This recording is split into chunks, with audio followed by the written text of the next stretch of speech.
Hey guys, I'm going to be making an Ursa guide for you today. We're going to be talking about how he's currently played, a little bit how he used to be played, and why he's now played the way he is, and really what makes the hero the hero. He's one of my most played heroes, one of my favorite heroes of all time. I think he's a super fun kill type carry that if you're really looking to like stop farming and look to farm heroes, this is the hero for you. So let's go ahead and get into it. Banana slam jam. So guys, for the Ursa guide, I wanted to start a little bit with some mechanics. So Urshock now, it makes you jump forward. It didn't used to, right?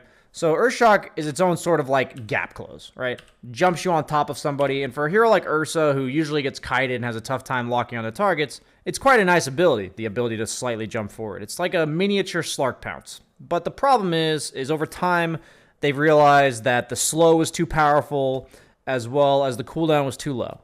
So nowadays, if you look at this skill, it used to be like 8 seconds cooldown at all levels. It's 14 seconds at the first level.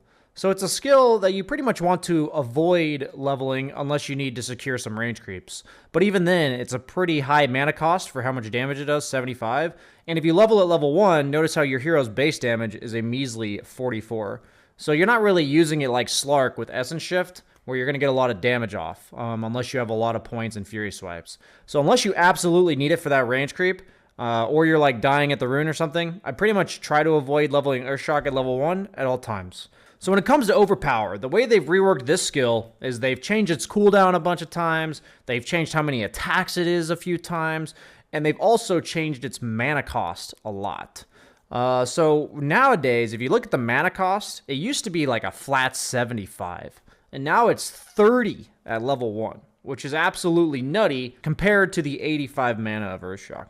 So if possible, I would much prefer to take Overpower early game and only be using Earthshock as a positioning tool. So usually if it's a good lane, I'm always taking Overpower at level 2.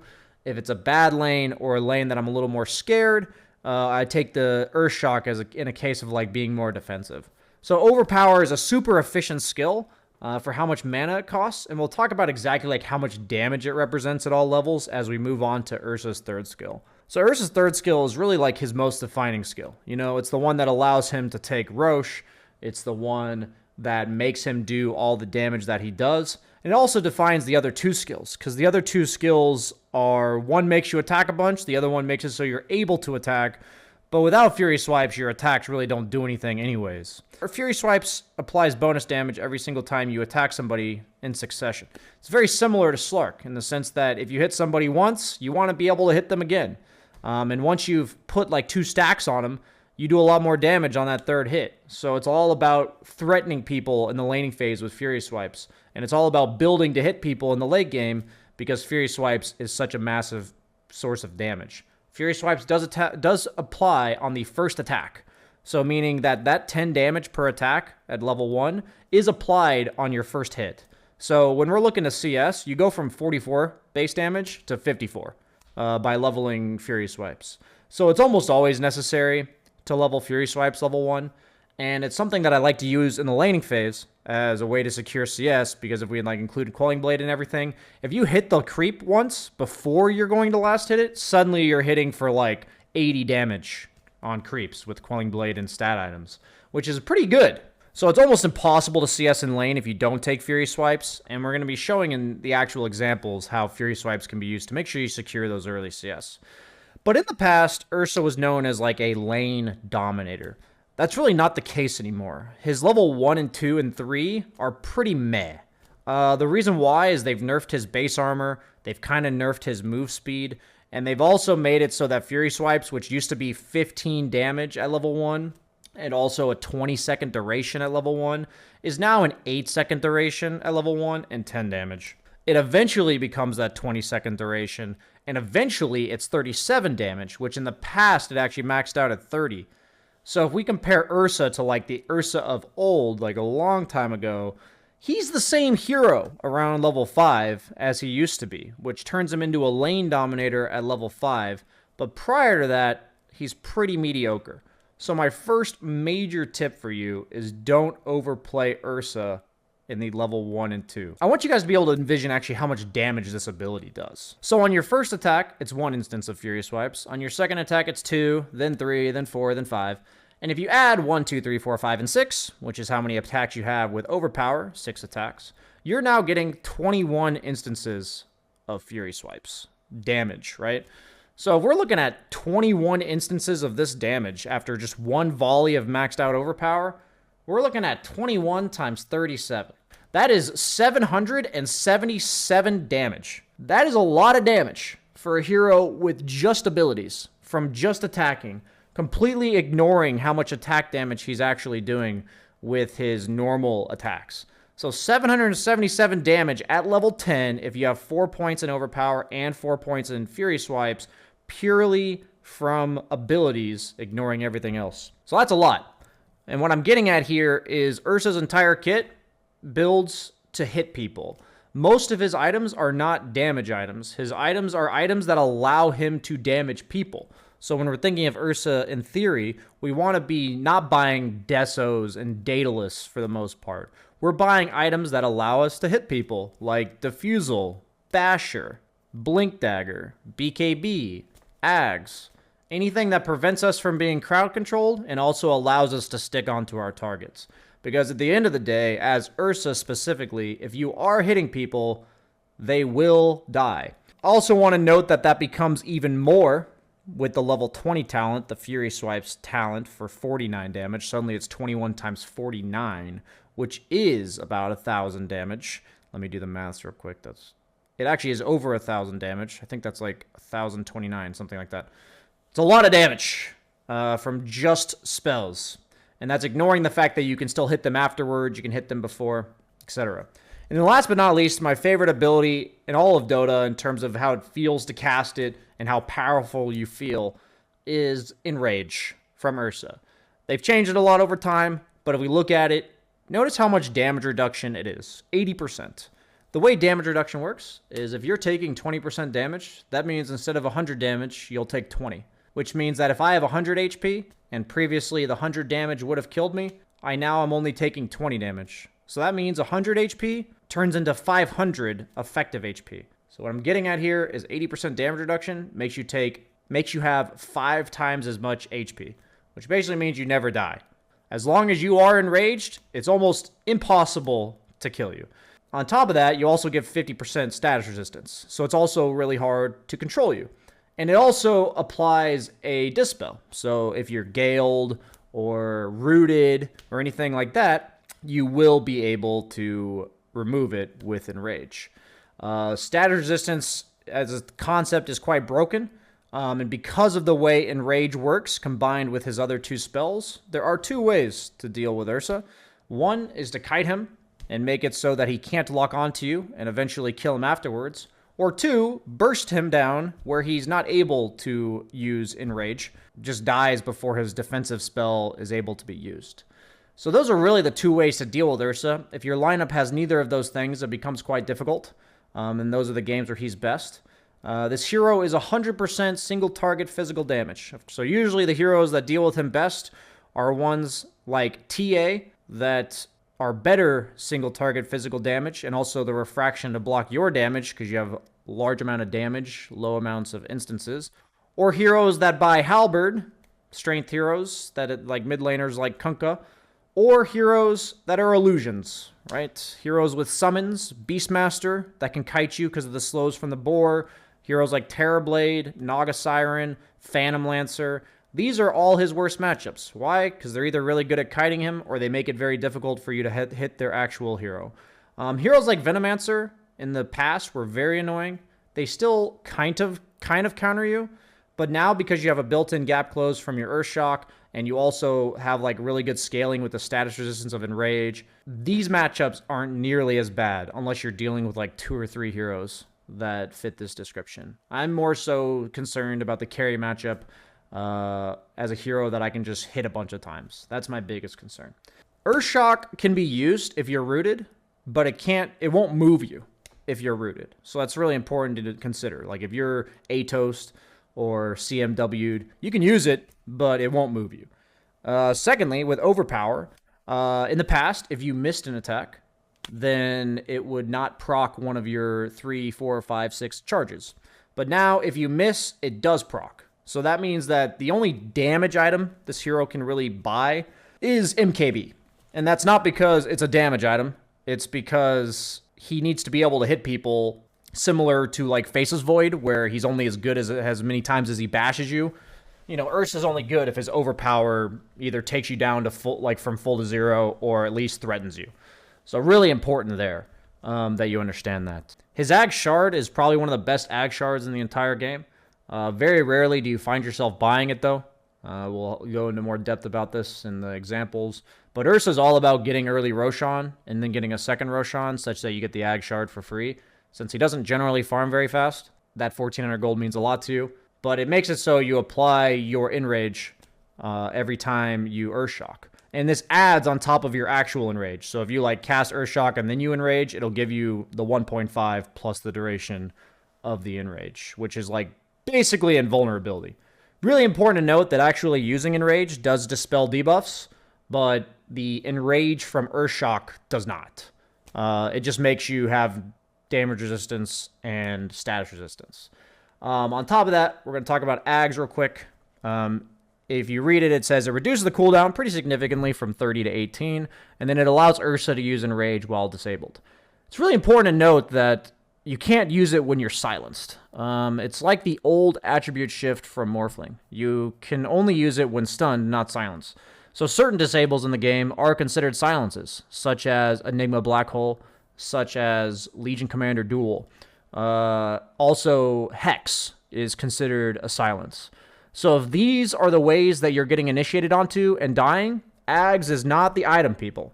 It does not deal with Lion, Shadow Shaman, Legion Commander, Enigma, etc. It needs to be against hard lockdown like Batrider, Beastmaster, like BKB Piercing disables, Earthshaker, that can be roared off, right, or enraged off, right? So it's really nice against lineups that only have disables, but if you're against a mid laner like Queen of Pain with an Orchid or Storm Spirit with an Orchid, Ags is a really shit item. So I don't buy Ags very often because I feel like in my bracket, a lot of people realize this. A lot of people are very good at dealing with Ursa by silencing him. But just keep in mind that if you aren't dealing with any silences and you're also afraid of getting bursted, it's like a better version of a BKB if you're not dealing with silences or hexes. And if you are dealing with an Ursa against you who has an Ag Scepter, you should buy Bloodthorn if you're the carry, Sheepstick if you're an off-laner or a mid-laner, because he will not be able to enrage it off. Ursa's Enrage is a strong Dispel when you have Ags, which means it removes anything that is removable by a strong Dispel. Somebody in chat asked if you can remove spells like Winter Wyvern ulti. When it comes to other spells, you have to read their description. They will say on the spell, dispellable by strong dispels only, non-dispellable, dispellable by basic dispels. Anything that is dispellable by basic dispels or strong dispels will get removed if you have an Ags. But if it says undispellable, such as Winter Wyvern ulti, Legion Duel, Legion Duel, you can't use it anyway. Winter Wyvern ulti, Venomancer ulti, Witch Doctor Maledict. These type of things will not get removed. So you definitely want to check those out if you're wondering about specific interactions. Really important to note that Fury Swipes is a dispel. Notice how it says it cannot be dispelled. So if Ursa was attacking himself, he would not be able to remove Fury Swipes. It's important to note that Fury Swipes doesn't work on allies. If you're Winter Wyvern cursed, you will not Fury Swipes off of them in comparison to Slark, whose Essence Shift does steal from allies. It also doesn't work on denies. So in lane, Ursa's pretty weak at denying for that reason. Similar to Clinks, right? You have a lot of damage to last hit, but you don't have very much damage to deny. Also, really important to note is that Overpower, notice how it says dispellable, yes. So Ursa's Overpower is dispellable. When it comes to Ursa's abilities, to understand them, Overpower is dispellable, and Enrage is not. So the only item in the game currently that deals with status resistance is Scepter. So, meaning that Yule Scepter duration is not reduced by status resistance. So, you almost always want to build at least one Yule Scepter against Ursa, because the best way to deal with him is when he enrages, you just Yule Scepter him up, because he ain't dying during the enrage. So, you want to be able to kite the duration of that.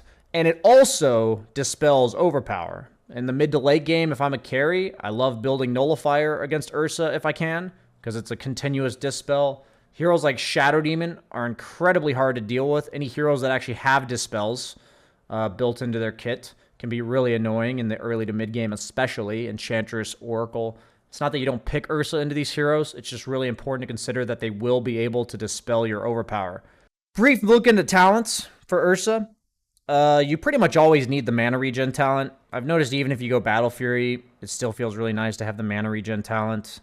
At that stage in the game, usually your mana regen is only like 1.5, so it's more so doubling, and you're a hero that heavily relies on mana, even though you're an agility hero. Level 15, I usually take the health talent, because although Ursa is an agility hero, he's not a standard agility hero. He's more of like treated like a strength hero in terms of how he itemizes and plays the game. So ideally, we're trying to avoid getting bursted on Ursa, but if I feel like I really am just not afraid of getting bursted at all, I will take the 10 agility, because it's not bad. It's 10 damage per attack and a little bit of armor. But for the most part, I take the health. At level 20, I almost always take the Fury Swipes damage, just because of how much damage it actually is, to add 12 per attack. Just to give an idea, 21 instances every overpower usage. We're looking at over 250 damage, or about 250 damage when you attack somebody full volley. And that's like ignoring Roshan. In the mid to late game, if you're man fighting a carry, you will hit them more than 6 times. And the damage is compounding. And you're also looking to burst people. So maximizing those thresholds is pretty important on Ursa. And then at level 25, we're looking at 3 overpower attacks pretty much every game. So let's do math again, right, for the sake of these talents. 3 overpower attacks is pretty nutty. So we're going to assume we've taken the 12 Fury Swipes. And we talked about how 6 attacks was a little over 1,000 damage. And it's 21 instances. But now let's look at 9 attacks. So we go from 21 to 28 for the 7th attack. We go from 28 to 36 for the 8th attack. And we go from 36 to 45 for the 9th attack.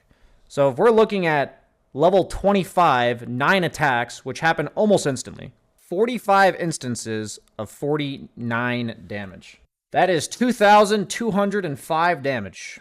So when you are 25, ignoring how much damage you do per auto attack, if you do a full volley of overpower with Fury Swipe's talent, you will do 2,205 damage purely with those 2 abilities. So that is a lot. Ursa scales into the late game a lot better than he used to, because he didn't used to have these talents. So that's why Ursa can be treated as more of like a mid to late gamer rather than just an early game dominator. But he is a tempo setting mid to late gamer.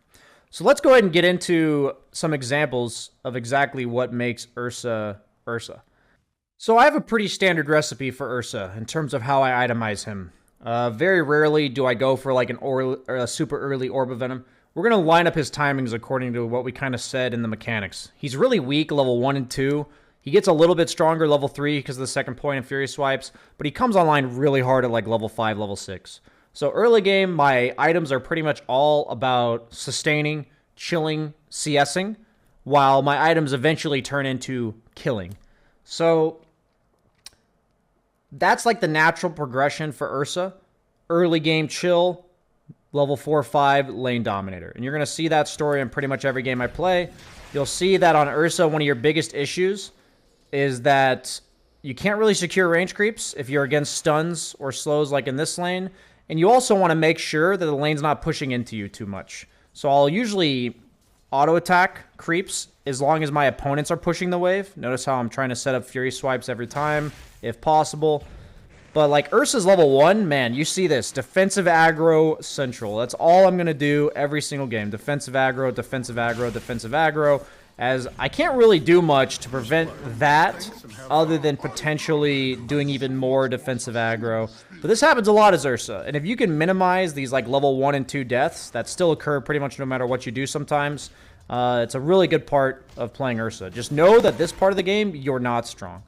So, let me rewind for a second. So one thing I love to do on Ursa is when my opponent's going for a CS, I wind up 3 attacks on Overpower and just hit them. It's actually a pretty good amount of damage as you're about to see, especially just for 30 mana. I did about 180 damage to him there. And it's also like 8 seconds of get away from me, because for the next 8 seconds, he's scared of your Overpower, or of your Fury Swipes damage. So notice how there were a lot of creeps that were going to die in that like 8-second period, and I used Overpower to basically say, get out of my face. Defensive aggro still, because I'm only level 1 and 2, but every time Overpower's up, I'm like willing to posture a little bit aggressively. If they walk close to me, I will just pot shot them as like a threat. A lot of Ursa is like Slark, where you're using your Essence Shift and your Fury Swipes to just make them get away from you because they're scared of taking more damage. You don't really want to trade casually. You only want to look for opportunities to fit in a pot shot, and then if they continue to trade with you, you will then fight them. I love picking them into dual melee lanes if possible. Doesn't have to be though. If you end up getting stuck against an offlaner that's ranged, I'll usually rush boots as a way to kite them a little bit, pick and choose my fights, and less so on the stat items. But you'll see here, it's almost always sustain or survivability in my first like 600 to 1,000 gold. In this case, I bought 1 in raindrops. Talked about raindrops in the raindrop video. Let's go ahead and fast forward. But in lanes where I think they're going to come to me, rather than the other way around, which if you've noticed they're going on me a lot, this is going to be my skill build. If I think when they go on me, I want to fight them, this is my skill build. If I think they try to go on me and I'm scared of that, I will take a point in Earth Shock at level 4. And if I also think I'm able to go on them very comfortably, I will take Earth Shock at level 4. So you'll see a little bit of variance in my skill build across these few games in that regard. But I pretty much always want the lane right next to my tower, because Ursa heavily relies on chase distance. He wants to be able to run you down if he ever gets you low. Orb of Venom and such items are luxury items that if I'm not afraid of dying, I will do, or I will buy. Notice how here I buy boots and immediately run at the opponent. And I'm down to fight them if I have Fury Swipes charges on them. So you see there how much damage you do if you do get those charges. Ursa's all about recognizing these miniature power spikes. Right when I get my boots is usually a power spike. Right when I get level 5 or 6, usually a power spike. Learning to recognize when you are strong enough to kill them before they kill you is a big part of Ursa. And that's exactly what you're kind of seeing in this lane, where they're constantly trying to fight me. There's a lot of back and forth on Ursa. And if you're ever dealing with like dual melees with no stuns, that's like the dream. If you're against heroes like Underlord off lane, Tidehunter off lane, once you get to like a point where you're strong enough to tank through their spells, you are so powerful.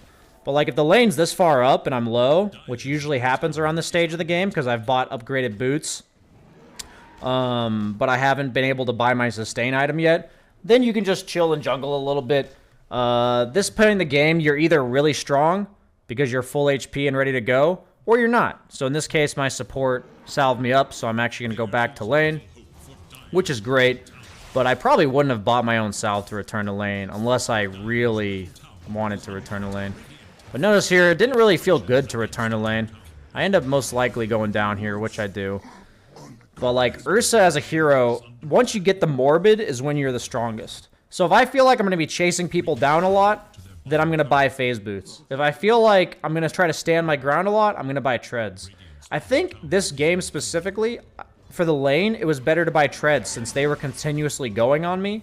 But in future games, or the reason why I built phase boots is because I was dealing with heroes like Viper as my predominant counters. So if I'm dealing with heavy slows like Queen of Pain, Viper, Veno, I'm more likely to buy phase boots just for that extra bit of move speed. So eventually Ursa usually gets left alone. But if you don't get left alone, feel free to just go jungle. But every time I see what's happening bottom lane, I'm just going to pressure the opponent that I'm against. Since I got the Possessed Mask, I'm allowed to do it a little bit early. But once you get this like Morbid sustain, you just want to run at people with your overpower charges, get them away from you.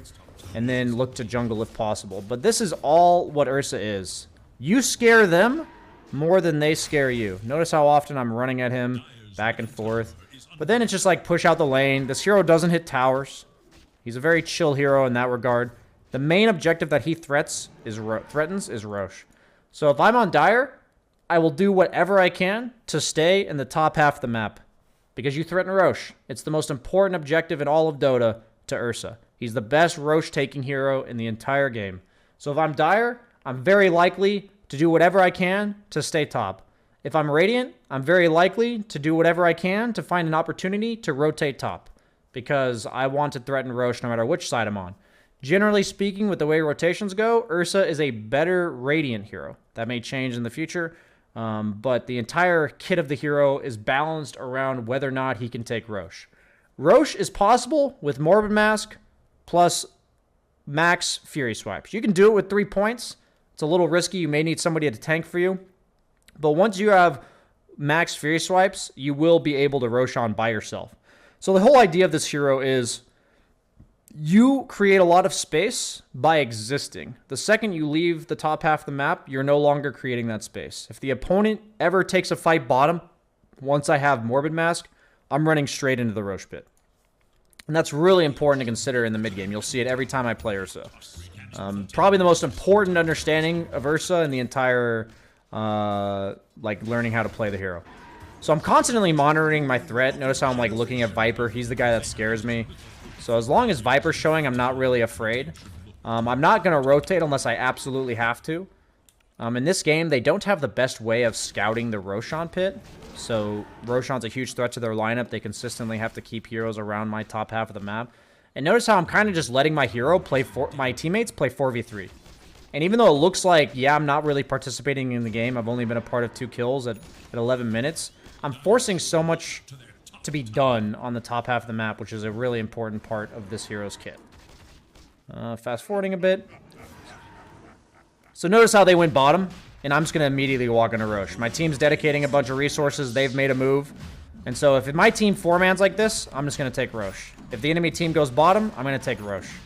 And this is the powerful part of the hero, and should always be abused. The earlier you can get that second Rosh, the earlier your power spikes come.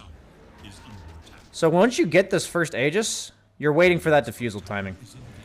I know in the past we've seen some Battle Fury Ursas. I thought I muted the audio, by the way. I guess I didn't. In the past, we've seen a lot of Battle Fury Ursas, but this patch, I personally think Diffusal is the way to go.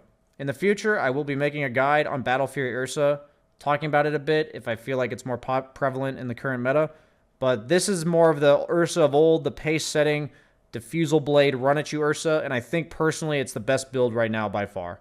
The only exception to this build is if you're dealing with Illusion heroes. I would strongly consider Battle Fury, pretty much always go Battle Fury if I'm dealing with PL or Naga. Against Terrorblade, you can usually still go for Diffusal, but it's still worth considering going Battle Fury if you feel like you can't invade their farm. But against pretty much every other hero in the game, I prefer to be a pace-setting, Rosh-taking threat on the map. So notice how we're kind of going to play as aggressively as our team is playing. If I was losing when I got this Aegis, I'm going to still be farming my side of the map. But notice how I'm kind of just behind my team. Because before Diffusal, I don't really do anything other than follow people up. But once I get Diffusal, I'm actually a huge kill threat. So I'm going to just kind of follow them around. If they're not playing aggressively, I'm chilling. But I'm totally willing to participate in these fights as a damage source. As you notice here, I'm pretty much a secondary component of this fight. And I'm totally willing to TP defensively despite having an Aegis. Depending on how early you get this first Aegis, compared to your Diffusal timing, will really determine how aggressive you play with the Aegis. So you're usually going to notice a pretty stark contrast between when I get Diffusal and before. Pretty much playing to farm beforehand, rushing it as soon as possible. I don't care about how aggressive I could play before the Diffusal. I care more about how early I get the Diffusal. In this game specifically, since I was very concerned about threatening Rosh, I hadn't taken a point in Overpower or in Earthshock yet. That's something I usually take level 4-ish, but notice how here I delayed that leveling as long as possible. So now I've got the Diffusal, and that's pretty much go time for Ursa. This is the dream scenario where you haven't really been doing much in the game, and now it's just time to run at them. So I'm going to get my Diffusal here, delivered to me, bring down their Viper, exchange my Aegis, and then just walk away. And once you learn how aggressive you can play while still walking away, that's when you've mastered Ursa. As you see here, like, this is what the pace of the game is supposed to be against these heroes like Mag, like Wraith King, that just want to farm. You overwhelm them with the pace of the game. So that's good for this example. We talked a lot about the early game, but my team also made a pretty good amount of space for me, so this game was a little bit easy. Let's go ahead and show a game where I more so carried the load here. For example, in this lane, I specifically leveled Earthshock because I was dealing with Bloodseeker's Bloodright, and so I leveled Earthshock and then rushed Boots as a way to more so deal with dodging their spells, because picking and choosing engagements against Spiritbreaker, Bloodseeker, moving around a lot is very important, as opposed to Marcy and Magnus, who would just go on top of me no matter what. So this lane, I took my mobility spell, and then I also got Boots way earlier. So very important to consider what damage is being done to you and how to best avoid it. So this lane is treated more like a ranged lane, where like if I'm against a ranged hero, I'll prioritize the Boots most of the time. And in this case, it is a very positioning-based lane. So just take note of that. So there are some really cool plays you can do on Ursa, and they all revolve around setting themselves up with Fury Swipes. Okay? So in this case, notice how we have a nice power spike. We're full health. We have enough mana. We've got a lot of creeps, and we had seen Spiritbreaker had left the lane low. And so we see an opportunity.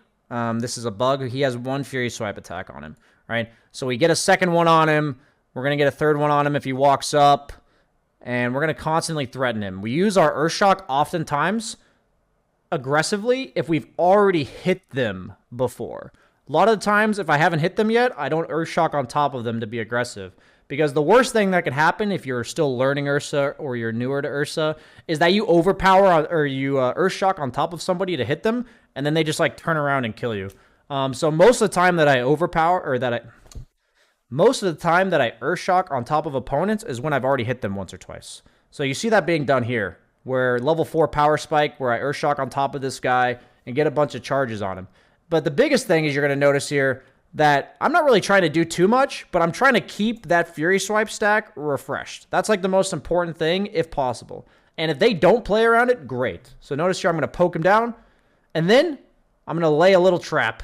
As it's just turned nighttime, I'm then going to hide behind the tree, loop on him, and actually get a really cool kill on him. And you can see how much damage that Ursa does when he gets some of those Fury Swipes up. So it's really about realizing how much of a threat your Fury Swipes makes you, basically how shitty of a hero you are when you haven't racked up the Fury Swipes, and hopefully that will help you gauge when to be aggressive and make moves as Ursa. And those are fun little kills that you can get that are super important.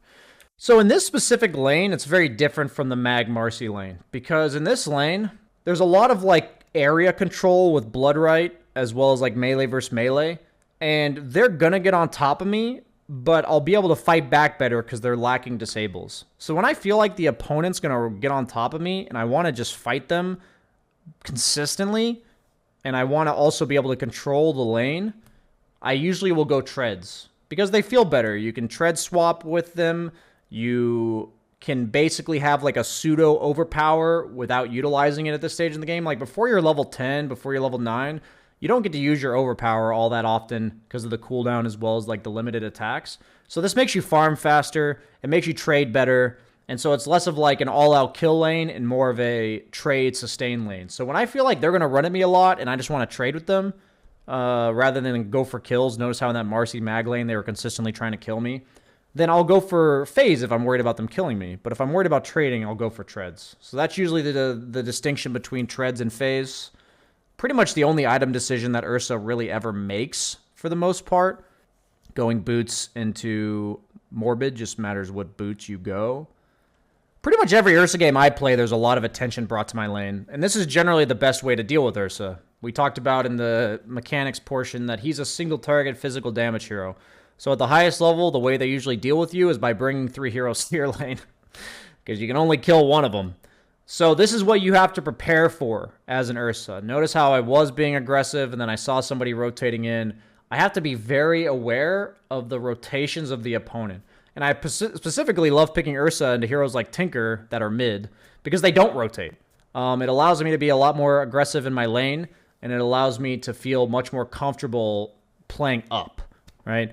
But that's the only thing that can really go wrong is Ursa. He's similar to Monkey King. If you're laning 1v1, you're usually dumpstering the guy. But if you're getting like tri-laned or anything like that, then it's going to be much more difficult to deal with. So really, as Ursa, your aggression needs to be thought of as pretty much always I'm going to be doing this, but let's keep an eye out for which heroes would rotate to my lane and be careful when they do, because that's when you're at your weakest. My response is generally to like go to the jungle if they rotate to me, and then once they rotate away like you're seeing here, I'll generally be much more aggressive. So I'm going to like look to push the lane aggressively. If Bloodseeker walks up, I'll run at him. So it's like you want to be aggressive enough to force rotations, and then you want to go chill jungle. And then you want to go back to aggressive after you farm the camps and force rotations again. That's really what Ursa does best. In this game specifically around this time, I started getting a little more scared once Io got 6, but he wasn't quite 6 yet. And so notice how I'm happy to take fights, as any melee heroes just don't deal with you very well. So you noticed in the first game where I was on Dire that when they brought a few heroes to my lane, my response was to like chill in the jungle here. And the whole point was to play around Rosh, right? So in this game, when I feel like they're bringing a lot of heroes to my lane like this, and my team's like not ready to help me, and I'm playing on Radiant, my instant response is to just get the fuck out of here and go to the top half. And so that's the difference between Ursa. And this rotation itself is very important. Very important to understand what you're trying to go for on this hero. So notice how what you can do with this is that if they bring a lot of heroes to the bottom lane, you can just be ready to Rosh. I believe that's what I'm going to do. As I see a huge rotation bottom, boom, Rosh. And this is something that's really hard to stop, because this takes you like 20 to 30 seconds to do, and now you just have an Aegis. And if you do these rotations in the early game correctly, you'll pretty much always get Rosh. It's really hard for the opponent to consistently camp the Rosh area. Some of Ursa's worst matchups are heroes like Veno and TA, not only because of the mechanics we talked about in the mechanics section, but also because they can conveniently scout Rosh. TA with traps, Veno with wards. Heroes like ET, even though Ursa is good against them in fights, you just have to consider heroes that scout the Rosh pit as potential counters. Clockwork, ET, Veno, TA. Heroes that can conveniently check Rosh make this part of the game much harder. And we'll see that in the next replay. So similar story here, but the Diffusal was very early on in the Aegis timing because of the fact that I'm having a much better start compared to the other game. So you notice how a fight breaks out, and I am totally ready to go. Unfortunately, I believe we missed some spells here. Yeah, my Void Spear got ruptured and died. And this happens sometimes as Ursa, where you're going to use your Aegis, and you're going to take a fight, and you end up just feeding, which is unfortunate. It's not the best, but know to not be dissuaded, people. It is time to run it back and go again. So if I feel like I'm the one that has to go in first, which in this case they have Bloodseeker against my Void Spirit, who doesn't want to go in first, my item after Diffusal is going to be BKB if I feel like I have to go in first. That's pretty much how I always look at it. If I'm the one that's going in first, BKB, because that's pretty much the only item that consistently lets Ursa run in without being afraid of anything. So that's how I think about it if I'm the one that has to enter fights first. Play around your Enrage cooldown. Notice there I was willing to fight, but then I used Enrage defensively once I got ruptured, so I backed off. Another fight breaks out in the bottom half of the map. I will show up. I am an Ursa. I pretty much always fight, especially with the Diffusal Blade build. You're one of the strongest fighting heroes in all of Dota. Even if it doesn't always work out, you'd much rather have a fighting game than a farming game. In this game, it was a bit strange because I had a Mars carry, but the principle applies. If the opponent carries fighting, if the team is fighting, your choice is two things: to go bully the opponent carry or to go join the fight. So a lot of my fight willingness is dependent upon if I'm shutting down the opponent carry. And that's why it's usually difficult for Ursa to deal with illusion heroes, not only because he does single target damage, but these heroes are impossible for him to bully while he's farming. What I mean by bully is if I was farming around here and I saw the enemy carry right here, I would just run at them. But against heroes like Naga and Terrorblade and PL, they're just going to send illusions at the creep wave, and I won't actually be able to scare the real hero away. So that's what I mean by bully. The best neutrals on Ursa are the movement speed ones and the damage ones. So Fey Grenade, Quicksilver Amulet, and Brigand's Blade are absolutely the best neutral items. So this is the moment in the game where Ursa gets his power spike, the best one in the game. Second Rosh, you killed one hero, you go take the second Rosh, accelerated by the first Rosh. And after we get the blink, after we get BKB, we pretty much always go blink. Because now that we can run in with BKB, we need to be able to get in. So blink is the item. So with Ursa, target priority is really important. And in this game, as Ursa, target priority is really important. And it can sometimes bait you if you get a lot of Fury Swipes racked up on somebody. Because notice here, I'm using pretty much my entire BKB duration to focus a Mars. And what ends up happening is, since I focus the Mars, my team is dying to Tinker, who's like the really squishy damage dealer that, if not dealt with, will also kite me, because he has Shivas.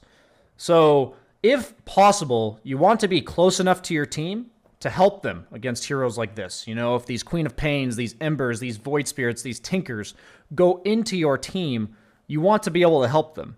Because before the blink, I'm not exactly mobile, but I'm a huge threat to any of these mobile heroes going into the fight and dealing out their full damage. So Tinker's able to like wreak havoc on this fight because I spend my time focusing the Mars. So even though I was able to kill the Mars, we end up losing this fight because I chose the wrong target. And that was something during the game that I got called out for by my team, and I immediately tried to correct in the next fight. And hopefully we're going to see the difference when we get there. So here we are again with an advantageous number of heroes at the fight. We have 5 on 3. Only 4 of us are here right now, or at least close to the fight. And I see an Io, a Mars, and a Tinker, and you're going to see a stark contrast in the way I play this fight, or at least this engagement, compared to the last one. As I'm going to beeline it for the frickin' Tinker, I'm going to BKB, ignore the Mars, and run at him. And that worked out a lot better this time. So that's important to note for that fight. Notice how between fights, I'm pretty much always playing on the opponent's side of the map. It's very similar to Slark. When you win fights, you hunt for more. You are one of the scariest kill heroes in all of Dota. So the worst thing you can do on Ursa, with Ursa on your team, especially if you're somebody else on Ursa's team, is win a fight and then play passively. On Ursa, you do not hit towers. Unless literally every hero that's been in your path has now died. So notice how, like, if you watch the games, pretty much none of the time I'm showing my hero on towers. Because as Ursa, you just have to gauge. Your kill threat is way higher than your threat to towers. So in terms of maximizing efficiency of your hero, it comes down to running across the map to kill more people. So, like, if you look at the way we turned this fight, we turned one pick off. This is what you want on Ursa, right? You turn one pick off that was from a smoke on Bloodseeker, and we're going to look for more. Look at my Weaver, we're looking for more. And now I'm looking for more. And then we're going to kill more heroes. And then what do we do after we kill more heroes? We're not some Luna Terrorblade lineup. Those type of lineups would go kill this creep wave, and then go kill this tower, go kill this creep wave, and go kill this tower. Ursa, when you win fights like this, and there's still heroes alive, we don't give a flying fuck about creep waves, guys. We're going to run across the map and go for more. That's exactly what this hero is all about. So you see, we're going to cut across, look for more heroes, we're going to find another, and we're going to snowball this. And this part of Ursa is so important. And now that we've conveniently ended up at a tower, we will take the inefficient time to go kill it. Love taking their Ancients when they're dead and on the way back, but I'm still going to ignore farming for the sake of joining the fight. After Blink, this is pretty much what my inventory is every single game, once I have 4 items. There's very few exceptions to this. You have your upgraded boots and a Morbid. That's assumed. And then you have Blink, BKB, Diffusal, Basher. That's pretty much every game.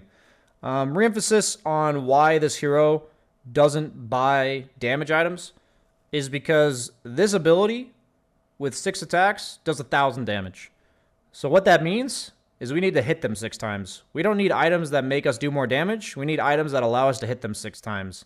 Get on top of them. Don't get stunned. Slow them. Bash them.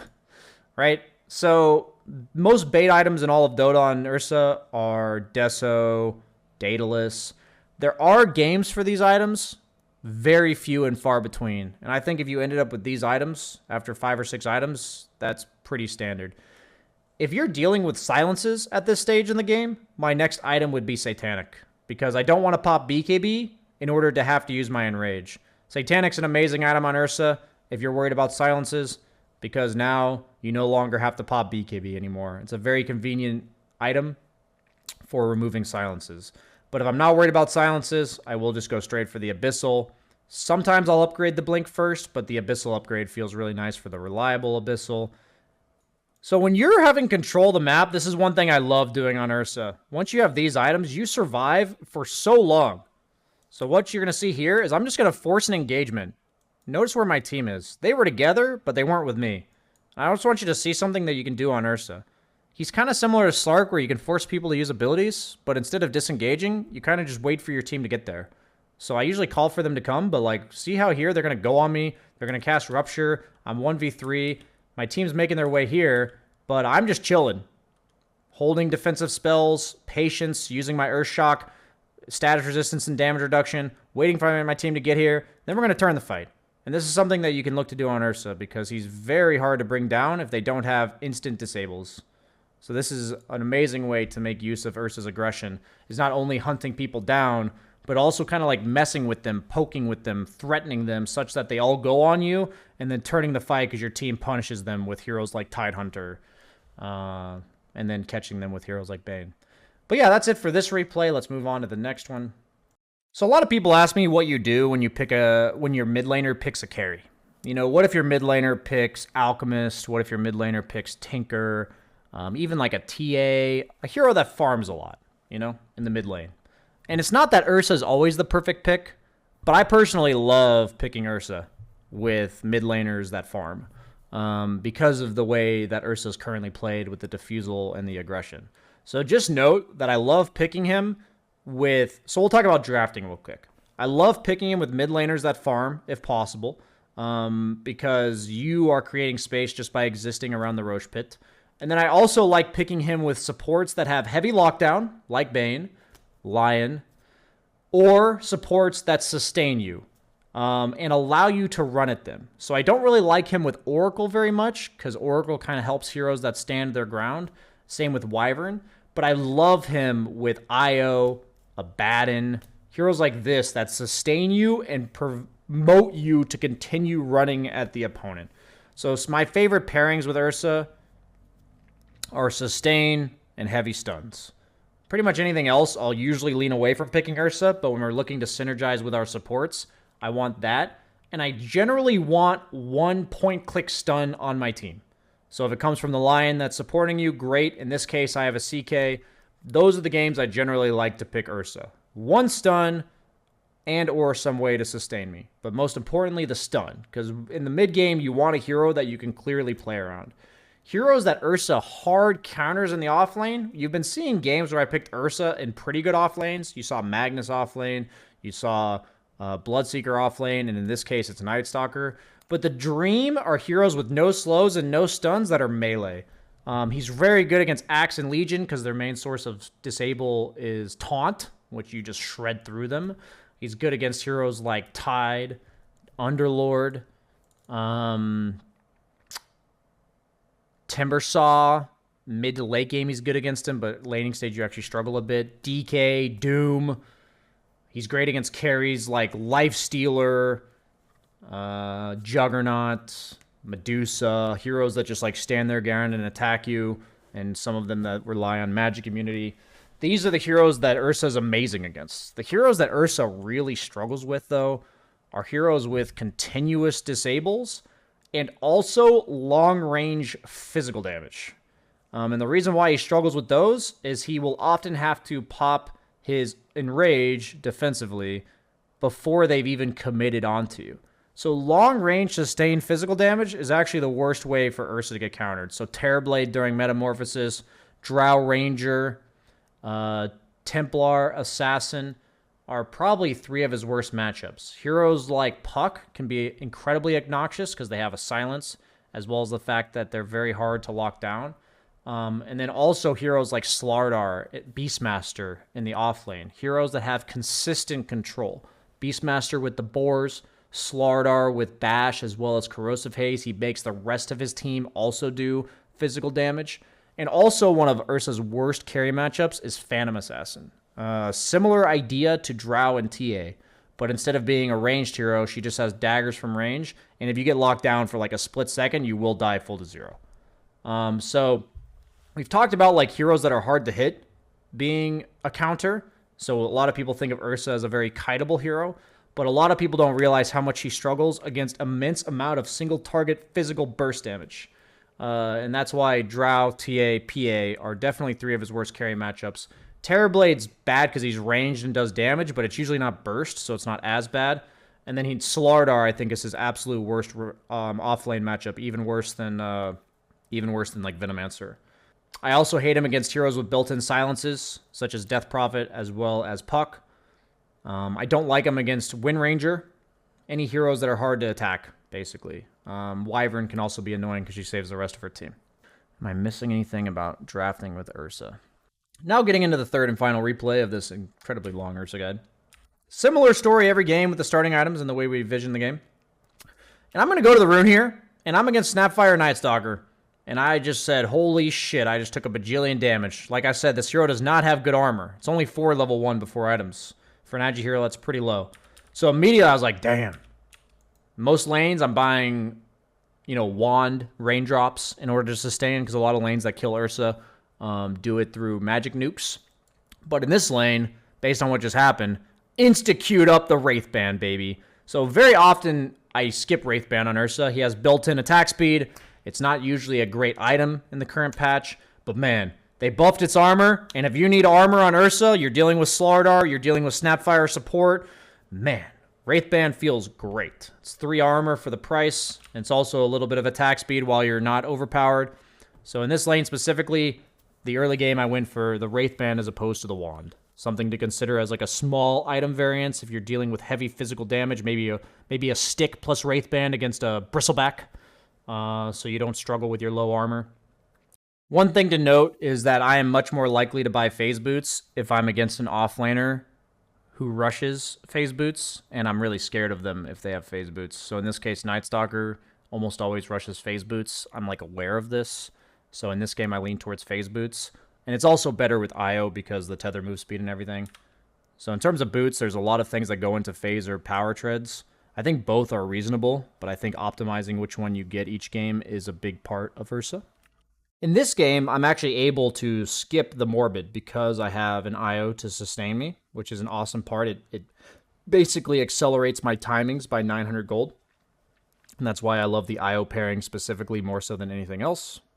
So this game is very interesting compared to the first 2 games and what I've told you guys. And you're wondering, like, BSJ, didn't you just say if you're Dire, you never rotate bottom because of Roche, and if you're Radiant, you rotate top because of Roche? The difference is, if you guys recall, was the first 2 games, we were winning. We had a net worth lead of 2k, 1k-ish. And I've tried to emphasize to you guys that if a hero has a specific way they like to play, that only changes if they're countered or they're losing. Because against good players, especially, if you're losing or you're countered, they're going to make whatever your hero does to be successful much harder to do. So in this game specifically, I knew we were losing, and I knew I had a farming mid, which meant I was much more willing to show up to fights, and I wanted to engage in the game. On top of that, I've learned this from personal experience. If you try to do Roche against Hoodwink, you actually just die. This is a core Hoodwink. I've played against it several times, but she's a hero that's incredibly good at scouting out the Roche pit because she just pops an acorn shot in there. It bounces off you and Roche and then just kills you almost full to 0. So I've learned that lesson before. Only reason I knew that was because of personal experience. So it's a combination of the fact that we're losing. They have really good vision from Nightstalker, a convenient way to scout the Roche pit with Hoodwink, and I know I have to create some space for my farming Tinker. So I want you to realize that if you see people doing things that aren't standard, it's almost always because they're in odd scenarios. So right here, we're losing, and I want to participate in engagements, right? So we're going to try to go for a kill on Nightstalker. It doesn't quite work out, but the game's not going to be clean. It's not going to be, the ideal Ursa game that we've been having the last few games, right? We want to participate in fights, use our spells, and then once Enrage is on cooldown, go back to farming. You don't want to forget about farming. You don't want to forget about your timings, right? And in this game specifically, since we got to skip the Morbid, it ends up accelerating our timings or our timings end up being about the same regardless. You know, I'm pinging for my team to try to heal me up. Io comes and tethers me up, and Tinker gives me my bottle. So in this case, I didn't need a Morbid. But you guys, since you probably won't have teammates like this, will probably need a Morbid. And that's okay. So real quick, if I'm forced to do this in a game as Ursa, or any hero that likes to play around certain objectives, my goal will always be to apply as much pressure as possible to the other side of the map to make but this is all motivated by the fact that I want Rosh. So when you see me or anybody else doing this type of thing, it's literally saying, hey, enemy team, over here, come get me. I want Rosh, but I can't do it directly, so I need you to come down here. So usually when you're losing, the best way to get objectives that you want is to distract the opponent. And that's to go to the opposite side of the map. And that applies to all heroes and is amazing to learn from Ursa. You can learn to do, like, you know, these bread and circuses, distraction. Over here, guys, I'm going to go take Rosh when you give me the chance. So the only reason you're seeing me play heavily around bottom is because I don't think I can take Rosh directly, and I want to be able to force the opponent to react. So in this case, notice how whenever a fight breaks out on Ursa, I'm usually there, unless I think I will just die. I am almost always at fights. So keep that in mind. You'll learn the hard way if you're in bad Ursa games that you'll just die. The odds are the more countered I am, the less likely I will be in fights. But in this game, especially since I have a mid-carry hero, I'm more willing to participate in fights and sacrifice my own farm and play more like a 2, less like a 1. So in this case, we took bottom tower. We've actually gotten the game back by fighting our way back into it. And now that we're winning, back to resuming normal Ursa things. We've got a Diffusal. We're winning. In this game, our timings are a bit delayed, but it's this time around, my team was like, hey, let's go Rosh, let's go Rosh. And I said, I promise you, we cannot walk into Rosh without killing Hoodwink. I've experienced this, especially against core Hoodwinks. So in this case, if you don't think you can Rosh because of a specific hero, you either go kill them, or you wait until you do kill them. You know, you got to look for the right opportunities. So in this case, I said, don't walk into Rosh, run at them and try to kill them. Okay, we don't kill them, back off. You want a very specific idea in mind of what heroes have to die. So in this case, we find an engagement with Relocate and a Haste Rune. We get the kill on Hoodwink, which means we can Rosh, because we killed the guy that stops us. My silencer's carrying me instead of waking me up. And then we're going to turn this into a Rosh. And if this fight didn't happen for another 10 minutes, so be it. It's not the ideal Ursa game in that regard, but eventually our goal is always the same, get Rosh. So this was a bit of an overextension on our part, and this is something I seem to have the habit of doing on Ursa, because you feel like, I'm trying to invade the opponent's farm. I don't want them to farm their stacks, and I have Aegis with Diffusal. I'm really strong. And you have to be really careful of this, guys. A lot of Ursa is playing life on the edge and playing as aggressively as possible, but it's also about, like, not doing this. But I think it's important to push your limits. I really do. I'm dead serious in pubs. I think you should push your limits. But here we're going to have a fortunate recognition that they all used their stuns and got away. So even though I overextended, we didn't have to learn our lesson. So in this game, I noticed that my Tinker was building to go in first. He was building Shivas, and he was playing incredibly aggressive. And since he's also incredibly mobile with his Blink Dagger, I knew I didn't have to go in first. And I also still had an Aegis much later. If you remember, my first Aegis before, on my other 2 games, was before my Diffusal. So I spent the Aegis farming for my Diffusal. So by the time I was building my next item, I didn't have Aegis anymore. So I want you to realize that based on Aegis or not, you can itemize much more aggressively, less defensively, whenever you have Aegis. So it's a combination of whether or not you have Aegis, in terms of aggression or defense, with your next item. And it's also who goes first. So in this game, I recognize that a lot of the fights started with my Tinker forcing them to go on him, and then them going on the Tinker. And so in this case, I wanted to protect my Tinker, similar to what I said against the Tinker in the second game. But rather than doing that by walking in first, I have to do that by following him. So I built Blink Dagger. These little nuances of Ursa are what really make understanding the hero important. His item build doesn't vary all that much, but understanding specific timings and what your role in the game is a great thing to practice and learn on Ursa. Fishing for kills like this is really good. If it doesn't work out, you just back off. Ursa's all about, like, pick-offs and back, right? So, like, if we had gotten that pick-off, we could have maybe gone for more. But, like, I'm playing on our vision, run at them. I give them no mercy. I force them to react to me. Force fights on our own vision, play around it. Ends up being unfortunate because I get kited for so long, but you'll notice since I have a Tinker playing on Vision, this fight ends up being really good. And I know that if I'm a distraction for my team, it's a very similar story to the second game where I played in the middle here. Eventually, my team will come and clean them up. Notice how long it took for the opponent to deal with me. If you feel like somebody else on your team could be the source of damage, this is how you have to play. Notice how many spells they used to kill me here. They used like 2 ultimates, 3 heroes were running away from me, and then the guy that comes in to deal all the damage just kills them all, right? And a lot of viewers see this as like Tinker carrying you. But I assure you, if you're an Ursa player, if you have somebody like Invoker, Tinker, that's going to do all the damage for you, this is how you want to play. And if you never go in, it makes it very difficult for your teammates that want to deal the damage to actually be able to dish it out. Very important part of Ursa. So we're going to take their stacks. We're going to queue up the BKB next, but then we realize that like Tinker is so much of a threat that they actually want to ignore me as long as I play near the Tinker. So realizing that, combined with the fact that we had very little disable, I actually am going to choose a Basher this game. But notice how Ursa is so much about these mid-game fights. He's so much about the pace that's set here. Pretty much every Ursa game is a similar story. 1 to 2k net worth lead, one way or the other, like 15 minutes into the game. And then you get the first Rosh, and you just blow the map wide open. It's pretty much the same every single Ursa game. And it's not like a coincidence. This isn't a, BSJ showing you the highlights of Ursa. If you're playing Ursa properly, this is what the game's going to look like, right? You're going to be in a somewhat even game. You hit this hard timing with the Diffusal, and then you just quadruple your lead in a matter of 3 minutes. That's exactly what this hero is supposed to do. And this is the steamrolling aspect of Dota that this hero needs.